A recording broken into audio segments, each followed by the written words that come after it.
নমস্কার, শুভ সকাল। আজ 10ই ডিসেম্বর বুধবার। পঞ্জিকা অনুসারে আজ কৃষ্ণা ষষ্ঠী তিথি।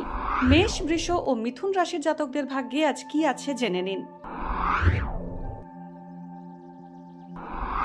মেষ রাশি, আজ কোনো গুরুত্বপূর্ণ বিষয়ে ভুল সিদ্ধান্ত নিতে পারেন। জীবনসঙ্গীর স্বাস্থ্যের উন্নতি হতে পারে। আর্থিক লেনদেন নিয়ে সচেতন থাকুন। গুরুজনের সঙ্গে মতভেদ কমবে। ব্যবসায় দায়িত্ব বাড়বে। নতুন ব্যবসা শুরু করতে পারেন।